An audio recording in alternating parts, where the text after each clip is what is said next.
So this week is the first time that you're going to hear our jingle. Now, we have spent hours listening to jingles. So thanks all for the submissions. And we are about to play the winner. So presenting, and we'll edit this in. So we're just going to keep on talking, but we'll edit in now. Presenting the Don't Be a Doorstop jingle. Roll the tape.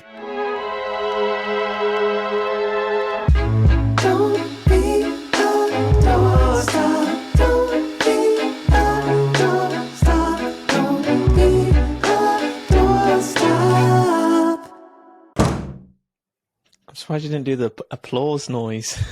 Oh, well, it's because I'm too far away from my computer to do the reporting. So I'll play the jingle, and then 3, 2, and there we have it. That's our new jingle. Thanks so much to Scott. He was the winner of our jingle competition. We'll put his details on the bottom so you can get him to make a jingle for your podcast if you have a podcast. And also, our efforts have not been in vain. Whenever we say like and subscribe, and if this is your first video, then you're fine. You can chill. If this is your second time watching us, press that subscribe button. It worked. We had someone subscribe, so we're now up to 11. Hey, likes 11, which is encouraging. Snake eyes or whatever. Unless it happens to be that it was you and me subscribing, but I don't think so because I think we're subscribed. No, right? it wasn't me. Yeah, so it wasn't even an in-house. Could be a bot, but yeah. Well, we were inviting bots, so hopefully we triggered the bot audience to kind of come in their droves. If you're a towards robot, us. And if you know how to select what is a bridge, then come and join us. Yeah, if you have the ability. I remember seeing, when it says, click here to tell that you're not that you are not a human, that you are a human. And it basically had this, the bobbing head. It had just this bobbing head thing that was able to click and hold, or like a robotic hand or something. So a robot was pressing it, and then it was like, yes, you're a human. What I found out, that the joys of the internet and going down different holes, I found out that apparently that system is to then configure of where is your mouse going in the next couple of items, apparently, which I was like, interesting. So it's not so much a robot task. It's more like seeing where you move your mouse and what you go on that website or something it was talking about. Is more from a tracking perspective, probably for marketing or maybe even UX design purposes. But I thought it was very interesting. Yeah, and before the clicking on the photos, there used to be the whole blurred lines, right? Of can you type in the letters and numbers that you see? And that actually is a way of digitizing old books. So they've got all these old books that they want to digitize, and they've got these muddled up pieces of the book. So they're using that to codify some of the physical books into digital by going through a capture thing. So they were able to digify a bunch of books by just having this capture thing on the bottom of forms, which I thought was very, very clever. But now, they've since moved over to the photos of boats and traffic lights and so forth, haven't they? Which is a shame. But yeah, well, it's better, but it's also sometimes annoying. So what's your hot take? My hot take is: can you dream bilingually? And what does it mean if you're dreaming bilingually? So last night, and I think it's happened a few times to me. You may or may not know, Tom and I are bilingual. We both, we know English 50%, we know Welsh 50%, therefore we know nothing 100%. We're shit at both languages.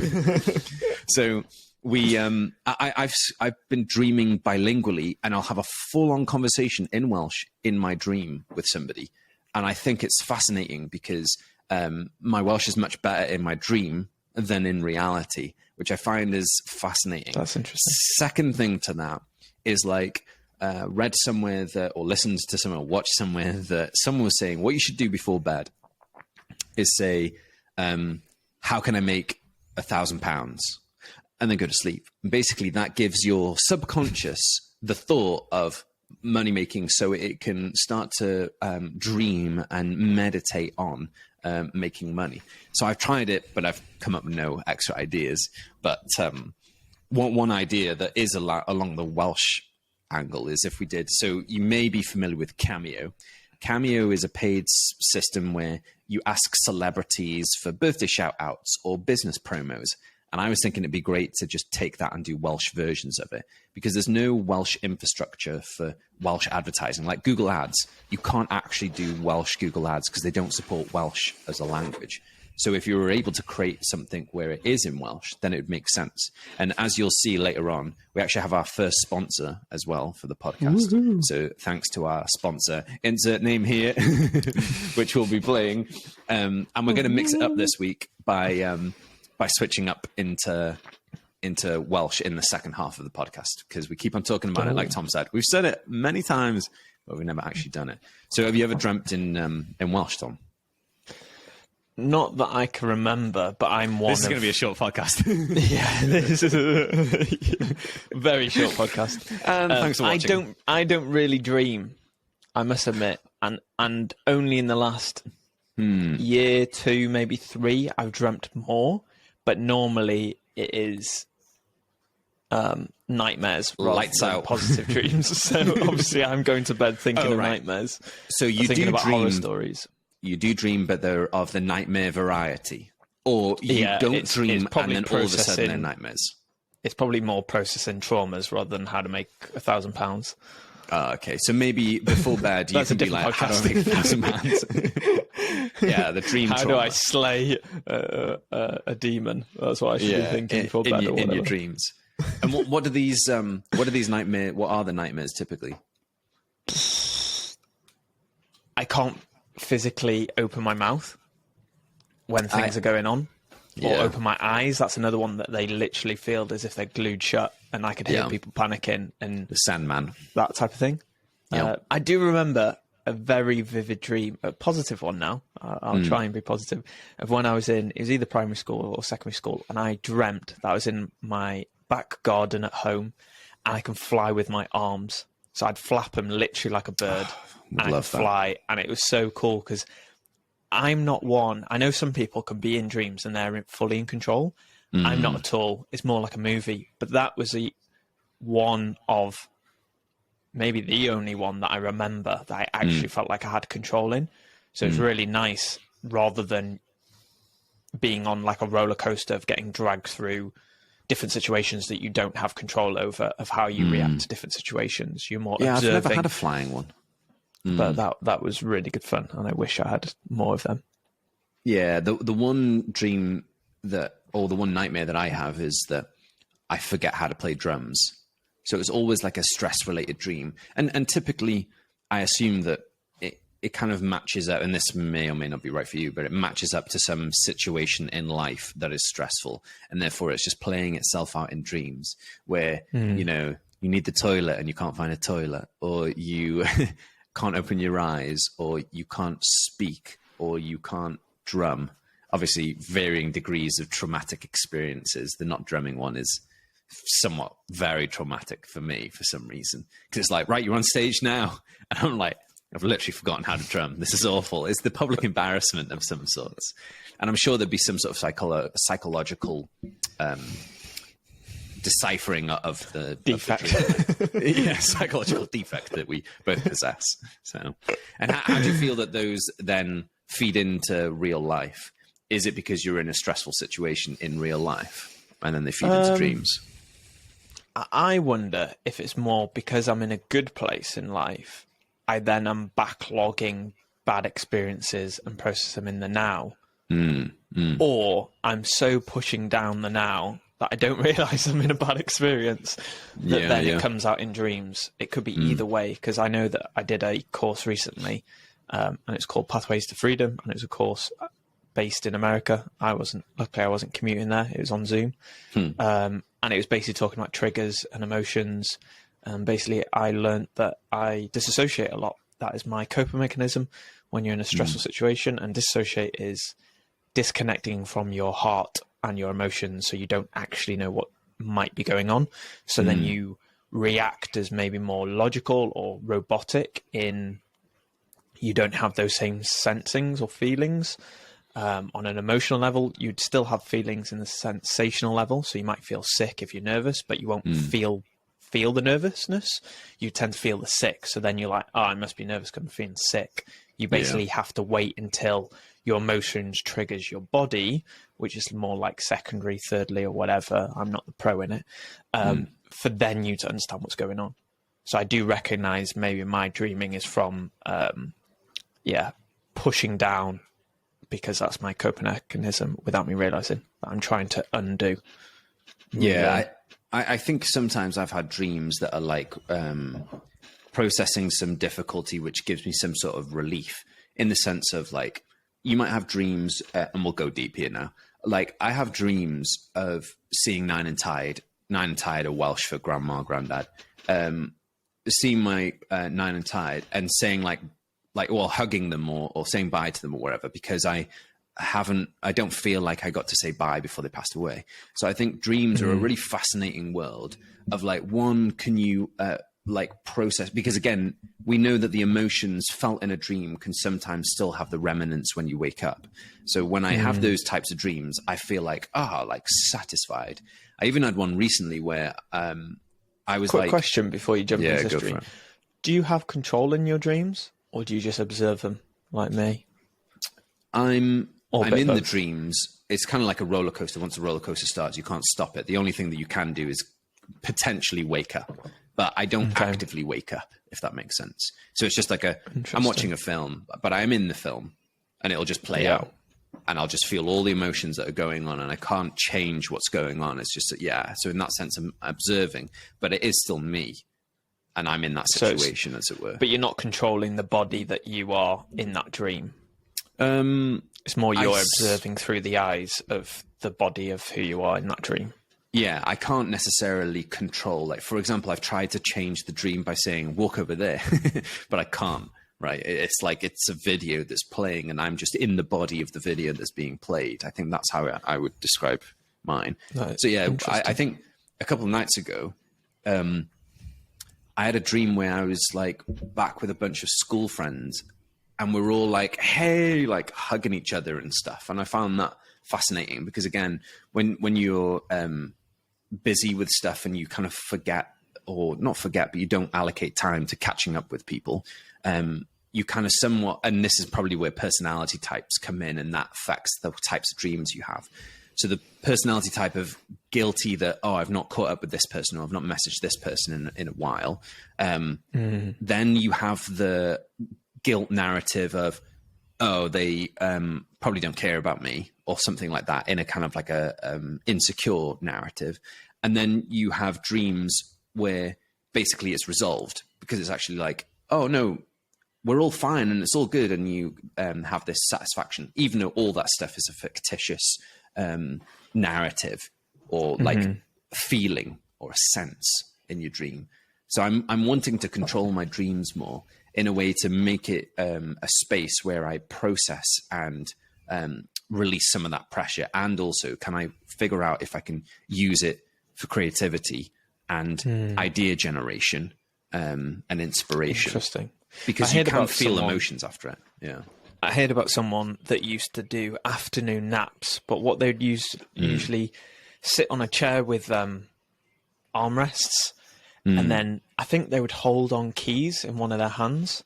So basically, as they drift off, I think then you go into the REM sleep, but then when you go into core, you don't dream, I think, is the situation. So basically, as he goes into core, he then lets go of his keys, drops on the floor, it wakes him up, and it's enough for him to be like, he had a snippet of a dream. I don't know if it's like an artist or someone. A snippet of a dream, drops the keys, wakes up, and it's enough for him to be like, I remember that dream, let me draw it or create it or whatever. It's really cool. Interesting. So they sort of created it as an environment to be like, how do I wake up and remember the dream? But there's also a way that you can do exactly the same exercise. So you're lying in bed, you've got like a piece of, like you're holding on to like a fork or a knife, and then you're going to drop it on a baking tray. So it'll make a loud noise to wake you up. You're in bed sleeping. And basically, if you sleep very quickly, sometimes that's a sign that you're sleep deprived as well. So you need sleep. So if you, and I think the longer you take to sleep, the less you are deprived of it, kind of thing. So it's another way of basically checking if you need a lot of sleep or not. which I find is fascinating. But I think something that's coming to mind is like, I'm not sure if dreams are kind of like icebergs, or I saw an image that were kind of like likening dreams to icebergs, as in like the reality of is the top part of an iceberg that you see above water. That's like reality that we see it. But then the dream world is very, very deep. And you can explore the dream world as if it is a bottom of the iceberg, as in the thing that you don't see. And trying to like exercise in that space is interesting. Can you problem solve there? Can you feel emotions that you need to feel in that space? For example, me, I feel, don't know what the word is, but like some sort of peace once I've had, you know, dream about somebody that's passed away, and you have that like resolve, as it were, because I feel like I've not had the in reality resolve. So then there's the dream world that's given me the resolve, which I think is fascinating. Yeah, that is really interesting. What about thinking time? Another hot take is, I think... Well, what I was going to say, just before you finish, it'd be fascinating that I know with iPhones, they're becoming better at tracking your sleep. And you can basically create an alarm, do like a window, and it'll wake you up when you're at your lightest part of your sleep. Oh, right. It'd be pretty cool if you could then go, actually, I don't want it at the lightest part. I want to go for a nap. Wake me up when I'm 5 minutes into my REM sleep. That would be fascinating, because if it can trigger that bit, so then it vibrates your wrist or whatever to then wake you up to then, Apple, if you're listening, you could have that one for free.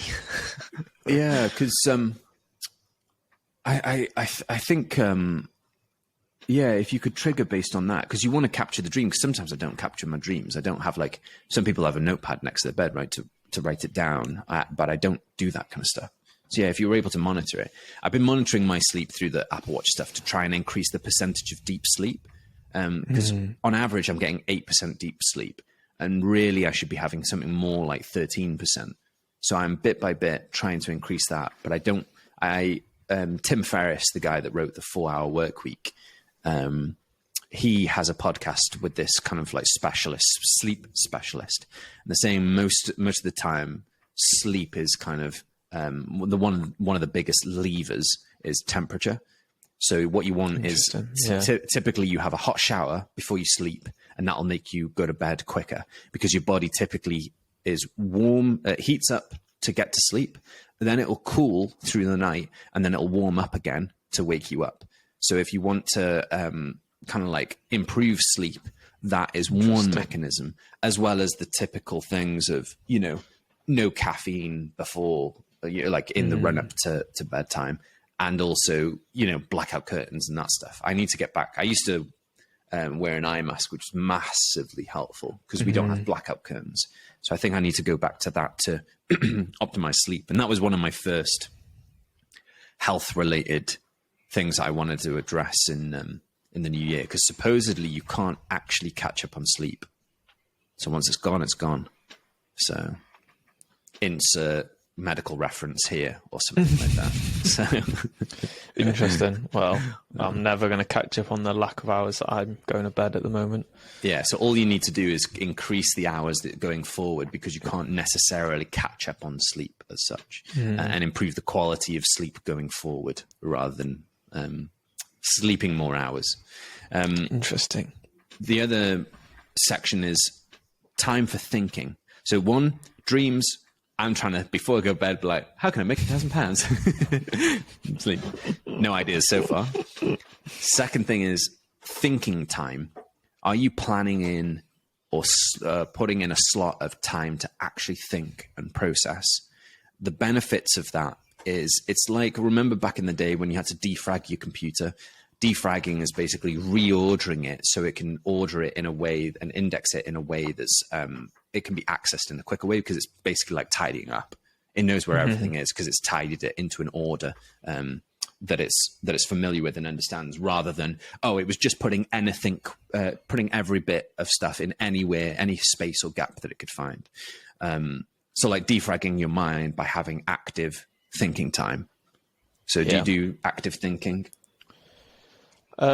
Yes, probably not as much as I should do. I tend to do it if I'm overwhelmed or quite tired. that I could tell that my brain is sluggish. So then what I try and do is either have a notepad and pen or iPad to doodle on, to then literally list everything that's on my brain, and then I order it. I think because I'm a quite organized person in some sort of like tidying sense, not in a planning sense, I have to make sure I'm on top of emails, on top of texts, on top of to-do lists, because that's how my brain works. So it's normally, if everything's expanding, because I know I'm quite driven and like to get things done, I need to make sure it's ordered in a way that's more achievable, let's say, rather than unachievable, because let's say 5 tasks out the blue, like for example on Saturday, our kitchen sink clogged up, wasn't a task, but it's highly important because then it can lead to more smellier kitchens and hassle. So then it's making sure you create that regular space just to process, to know what do you want to get done, and then what do you need to get done, and mix and match. So you feel like the sense of achievement of maybe doing a sacrificing task that you don't really want to do, but you know you need to, on top of tasks that you might personally want to get achieved. Yeah, and we've discussed before about the importance of talking to people and kind of like bouncing off somebody else. And I remember when I was, I had a bunch of tasks to do, and I was chatting to you, and as you know, life comes in and adds to the task list, the length of task list. So the nice tasks that you want to do that will give you energy end up falling to the bottom. And actually what you should try and do is kind of move those to the top, to do those first, because they'll give you the energy to then complete the ones that have been surprise tasks, or tasks that have not been planned, because they've turned out, because you don't plan to have a clogged sink at all. But if you were, for example, in your case, go and watch some football or go and watch some sport, that is a task, or not to do as such, but an item that you'd like to do that was on your planned list. So if you move that up to the top, do that first, then you come back, and unclogging the sink then becomes easier, because you've kind of like paid yourself first, but in like an emotional, like a task situation thing, and done something that brings you some sort of joy or like enjoyment first as well. Which is really useful, but I think is very hard, because I think I'm used to, school, let's say you've got one lesson that you don't like, and then you're forced to go to the next lesson that you don't like or you struggle with. You're teaching your brain that even though you do one thing you don't like, you have to do the next thing. So for most of your school life, you're taught that. So when you hit adult life, you have to undo 18 or 16 years of conditioning of, no, actually, if you do a task you don't like, do something fun, because then that helps motivate you to then go back to do the unhelpful task, and you might randomly enjoy it or appreciate it more. It's hard to, and I think change the processing.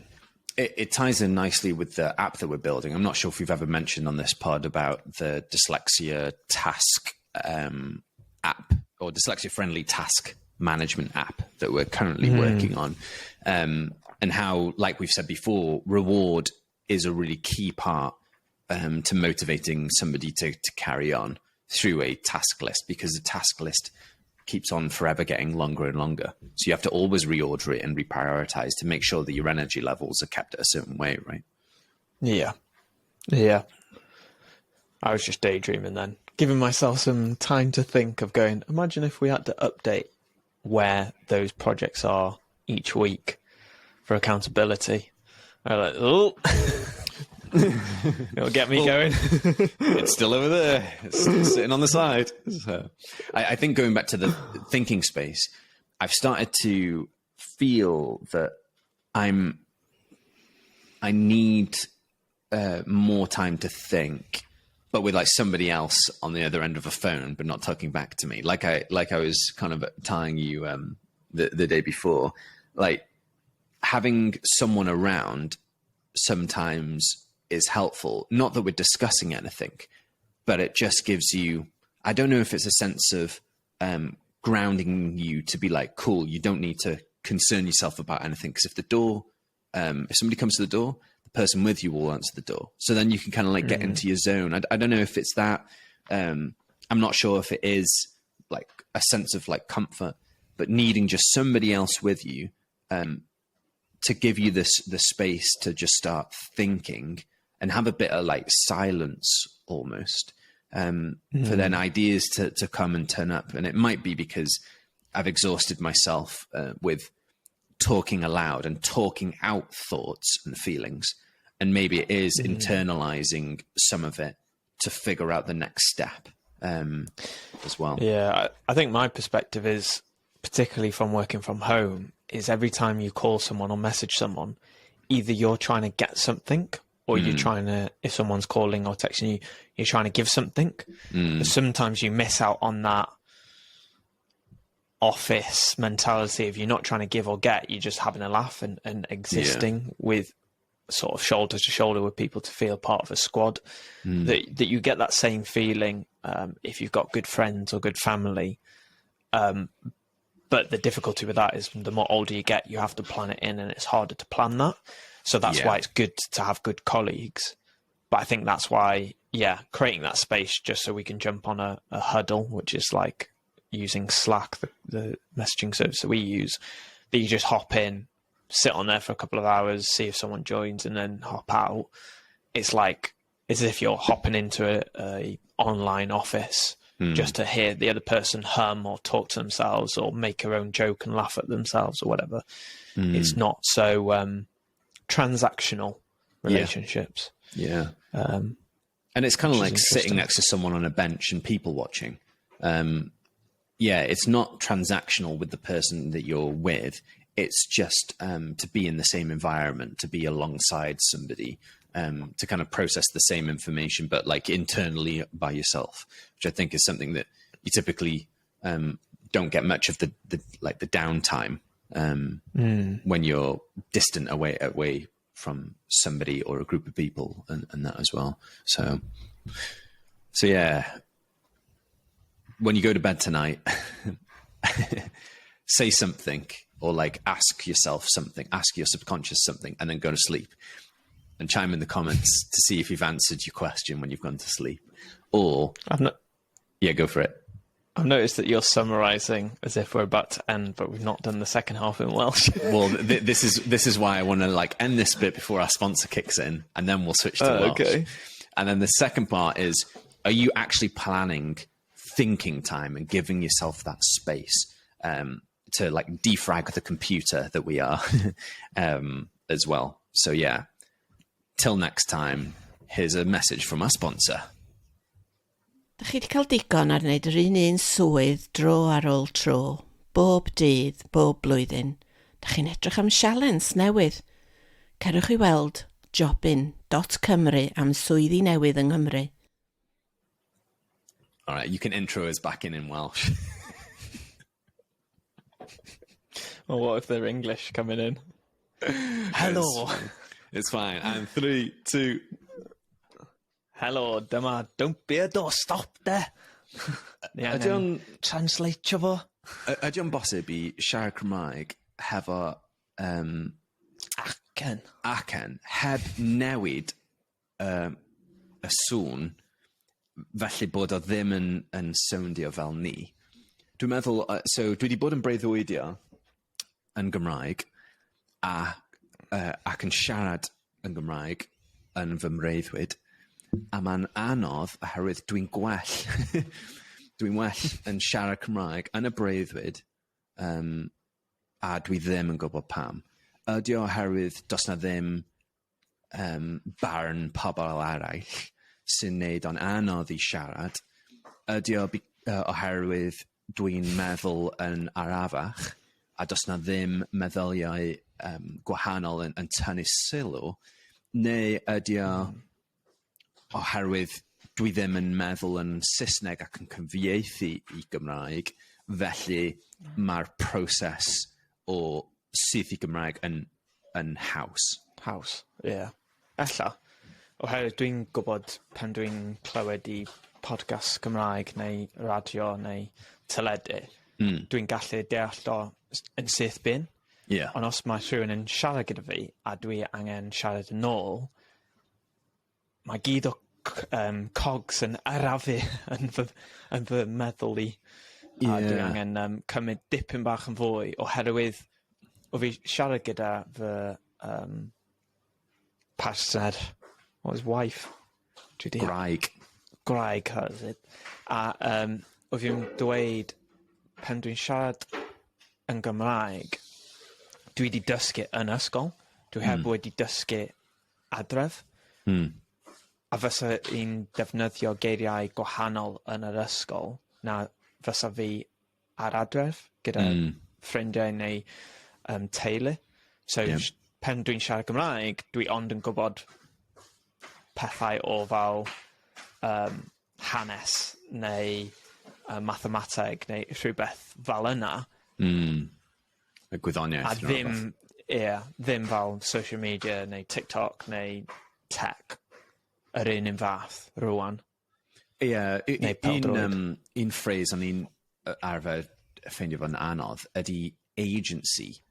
So dylunio neu celf ydy un hanner, ond agency, dwi ddim yn gwybod off... a dyna rhywbeth all. Ti'n gwybod fel dywedion, like phrases, like off the top of my head, mae'n anodd oherwydd da ni gyd yn defnyddio pethau fel yna yn Saesneg, a mae yna pethau yn Gymraeg, ond mae'n anodd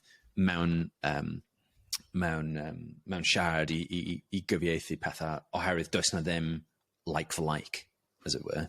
Felly mae'n anodd newid. Dwi'n cofio siarad hefo ein chwaer ni am trio siarad yn fwy o Gymraeg, ac oedd fel geiriau o gwyddoniaeth yn dod i fyny pen fi, ac o'n i'n just yn chwerthin bod rhywbeth mor strange yn dod yn ôl o literally cefn ymenydd fi i'r blaen, a dwi heb di defnyddio'r geiriau yna am like fel dros 15 flwyddyn.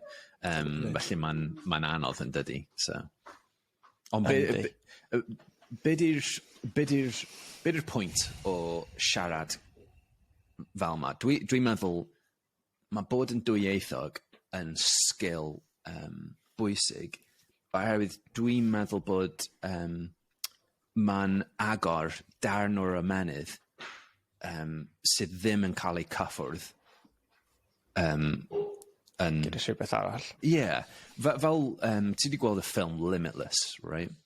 Mae'n cymryd cyffuriau ac mae'n agor fel 80% mwy o ymenydd fel. Felly, ydy siarad Cymraeg yn agor darn arall da ni ddim yn defnyddio pan da ni'n siarad Saesneg. Mae'n agor 1% o'r fi. 1% mwy. Oherwydd, dwi'n teimlo fel... Ti'n gwybod os mae car yn gyrru a mae'r brakes a mae'r olwylion yn trwy, a mae'r olwyn yn cael yn boeth. Dyna be dwi'n teimlo yn ymenydd fi. Mae'n anodd. Dwi'n gyda headache. Mae'n gyda cur yn ben. A hefyd, dwi'n meddwl y peth mwyaf anodd ydy barn pobl eraill.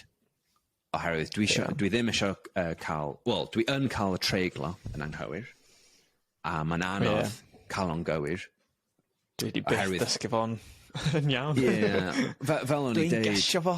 Fel o'n i dweud, mae pobl sydd wedi dysgu Cymraeg tu allan i'r ysgol yn mynd i wneud treiglo fel bod o'n sowndio. Ond da ni hefo y ddau ochr, felly mae'n rhaid i ni gwybod pethau fel dwi wedi dweud hyn o'r blaen, ond am ar dan dros drwy hebi o ganrif hyd. Am ar dan dros trwy hebi o ganrif hyd. A ar ôl y geiriau hynny yna, ti'n treiglo. A wedyn pa fath y treiglo meddwl, treiglo... Dwi'n cofio'r enw o'r pethau arall, ond dwi'n meddwl mae'r rheolau yn anodd. Felly does na ddim cysur. Is that right? Cysur i siarad fel arfer. Fel da ni yn Saesneg, right? A ti wedi dweud y lle positif o mae'n sgil. Ond weithiau dwi'n meddwl pan ti'n dwyieithog, o fysa i'n hoffi gwybod beth mae pobl eraill yn feddwl, ond weithiau ti ddim yn fel settled ar un ochr.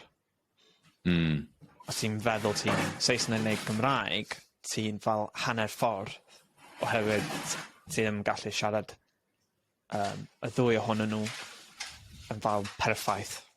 Fel mae pobl yn gyda un iaith. Yeah, a ma lawr Dwi ddim yn gwybod os mae hwnna'n gyda fel dyslexia gyda fi, oherwydd mae pawb yn defnyddio geiriau i siarad a gwybod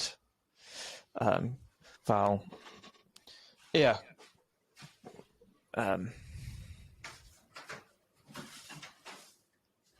i just siarad a like get to know people, literally feddwl ddim yn gweithio yn y prynawn yma.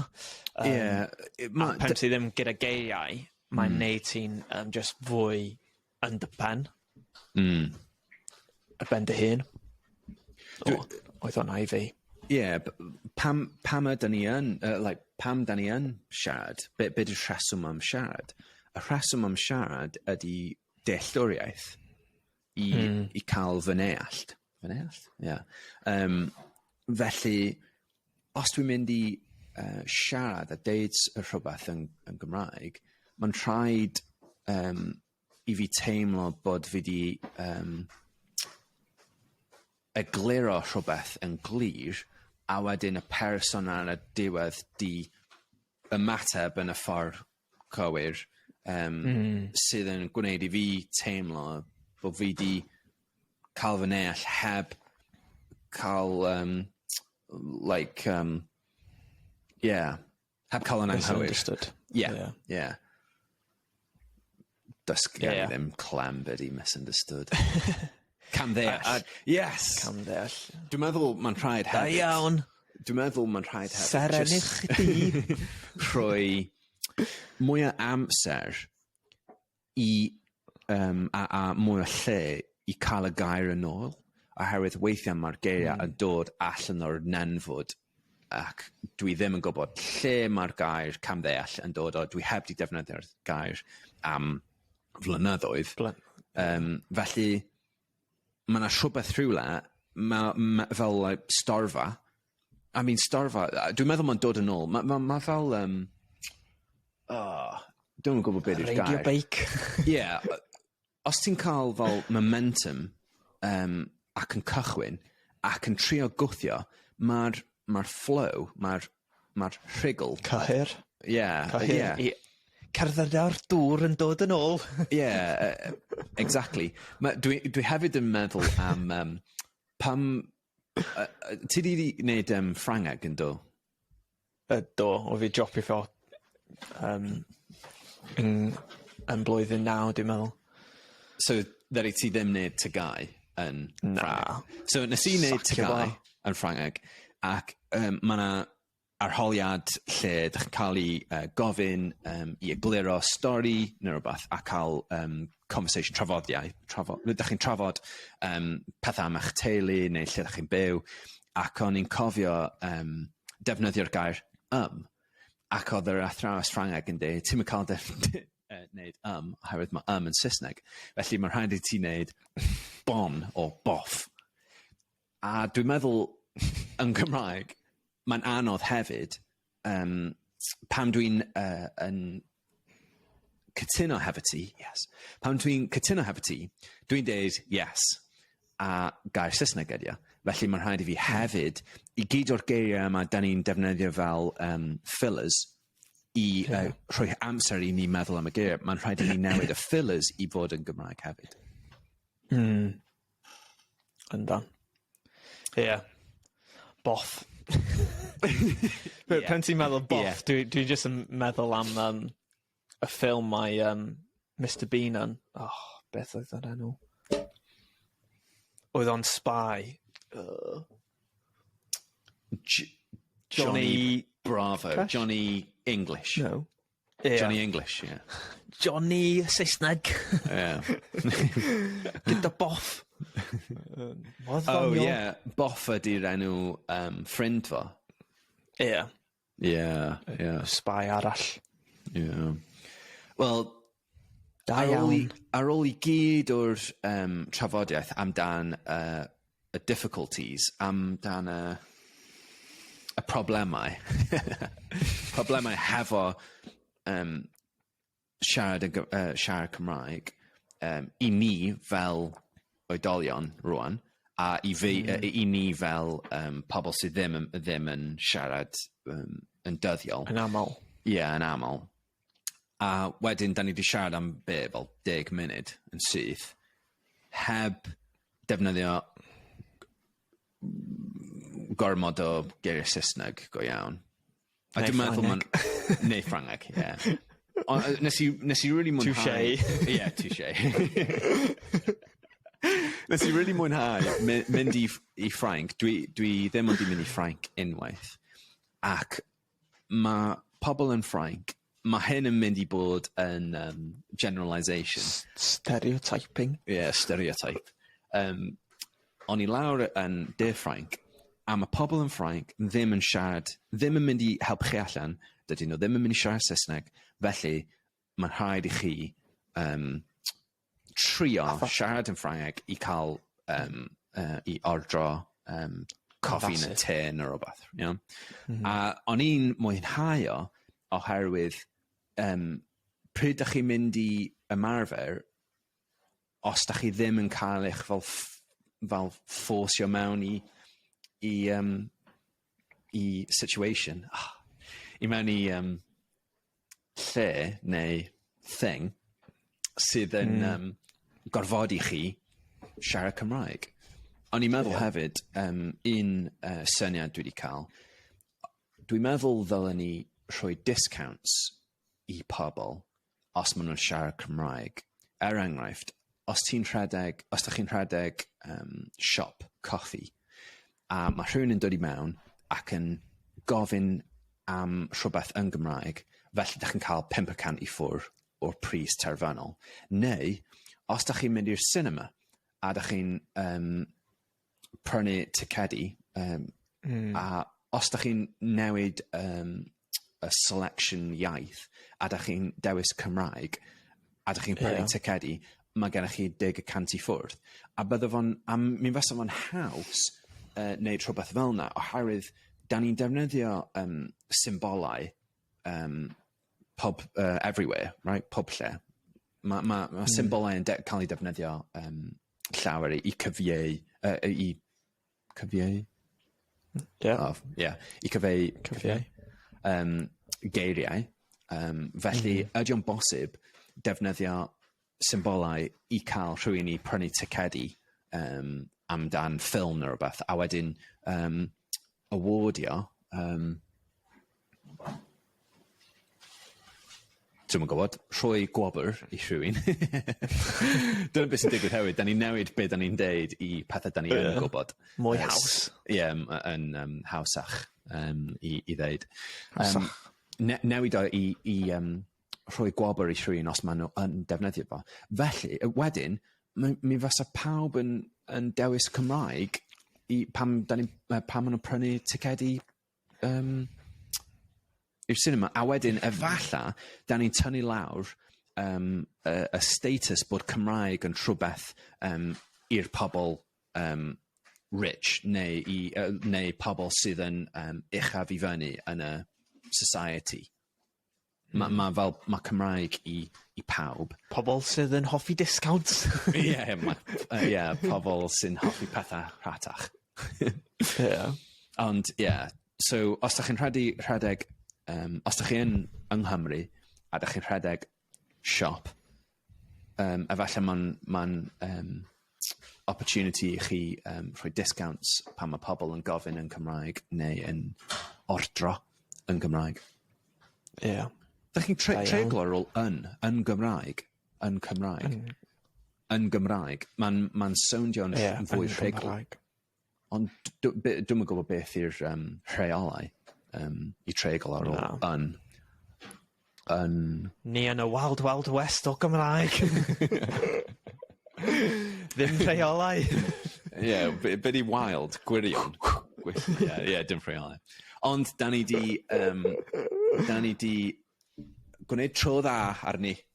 Da ni di siarad am dros 10 munud. Ail tro. Ail tro. A da ni heb di ymarfer o gwbl. Felly...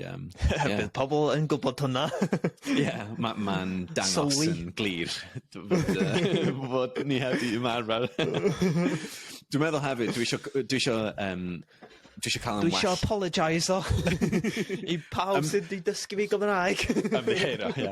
Na, o'n i ddim yn mynd i ymddihero. Mae'n modd oniol sydd wedi dweud apologisio. O'n i'n mynd i dweud, dwi eisiau bod yn ddoniol yn Gymraeg hefyd. Oherwydd, da ni'n eitha doniol yn Saesneg. Felly, sut da ni yn actually doniol, a sut bod humor yn trawsnewid o Saesneg i Gymraeg. Oherwydd, mae humor ni yn debygol o fod mewn stori. Felly, mae'n rhaid i ni cael yn well yn defnyddio, yn deud storiau Gymraeg. Ac ar y nodyn hynny, mae'r ymenydd yn mynd i... Ti'n mynd i dod â stori Gymraeg. Ti'n mynd i rhannu stori Gymraeg ar Amazon. Oh yes, dwi wedi dathlu... Dathlu sylwi. Dwi wedi lansio llyfr Gymraeg o'r enw Teithiau Bywyd, a dyna tro gyntaf i fi sgwennu llyfr, ac y stori gyntaf ydy triwch bethau newydd. Felly, os gennych chi plant, neu gwybod... oedolion sy'n dysgu Cymraeg, felly fysach chi'n hoffi prynu y llyfr. Dydio ddim ond am 5 punt i prynu llyfr, a mae'n hefyd yn llyfr lliwio. Yes. So os ydych chi ddim yn hoffi darllen, fellwch chi lliwio'r lluniau a... hoffi wneud celf. Yes, yeah. Ac ar y nodyn hyn... Ac ar y nodyn hyn, carwch ymlaen, hwylio y hwylian. Dwi heb i edrych o fyny, ond hwylio y hwylian. Nail those nails. Tram nawr.